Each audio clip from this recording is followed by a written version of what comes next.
And then keep that applause going for Will Petre. Will Petre.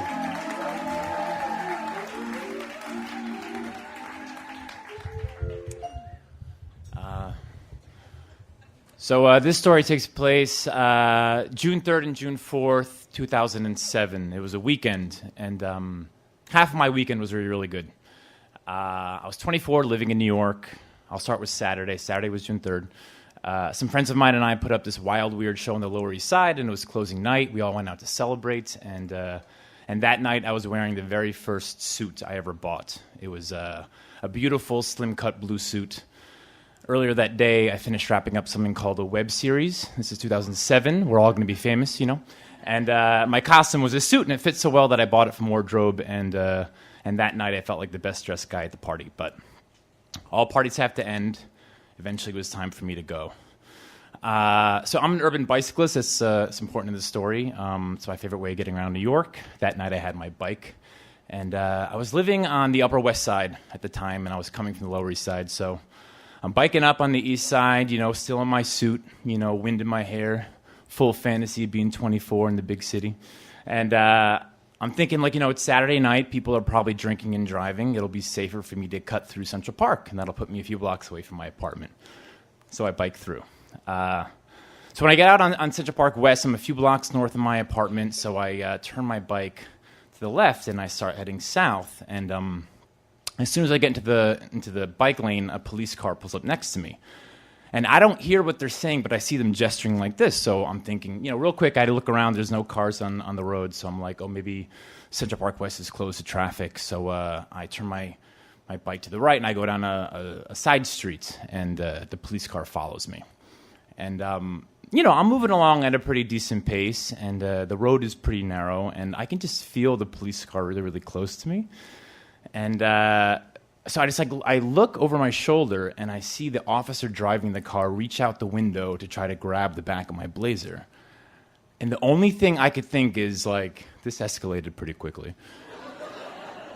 He grabs a hold of me, and he turns the wheel of his car into my bike. I go flying over the hood. I land on my arm. I hear something pop. I stand up. They get out of the car. They throw me back down on the ground. They yank my arms behind me. And they tell me they're arresting me for resisting arrest. As they're putting me into the back of the police car, they tell me the park had closed 20 minutes earlier. It wasn't June 3rd anymore. It was 12:20 a.m., June 4th. They take me to Central Park Precinct. They uncuff me. My right arm goes slack. I pick it up, and I say, I think something's broken. The officer who grabbed me from the car laughs in my face and walks away. EMS is eventually called. I go to the hospital, and my unmessed up arm is handcuffed to the wheelchair the entire time. They take a bunch of it's gonna be fine. It's gonna be fine. They take a bunch of X-rays. They find out that I broke the radial head of my elbow, but I don't have health insurance.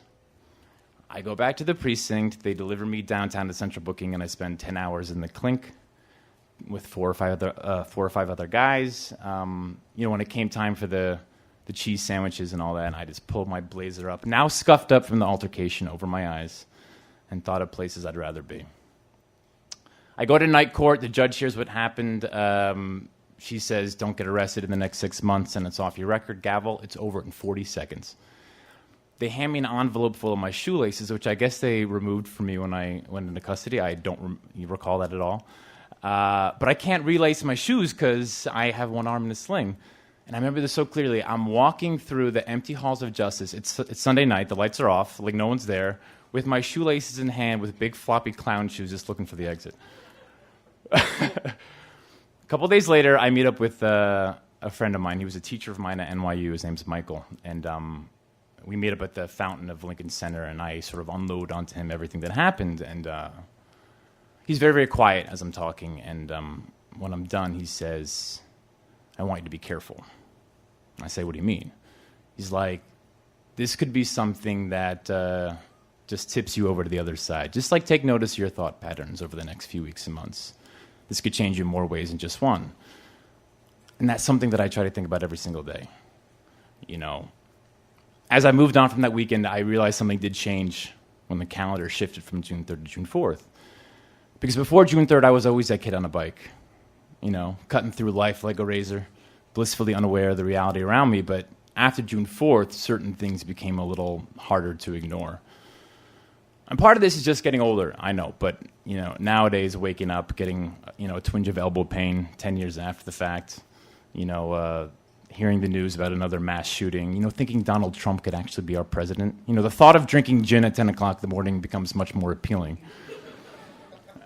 And so this is like my personal wrestling match. I don't talk about it very often, but like every day, waking up, staying positive, remaining gung-ho, not letting that incident fuck with more than just my elbow has become really important to me. And because there is something beautiful about that stupid 24-year-old kid, paying more attention to the wind through his hair than the sign posting a time a certain public park is closed.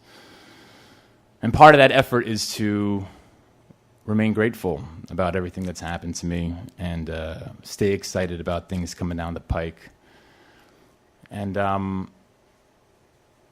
that's all I have to say about that. So thank you very much.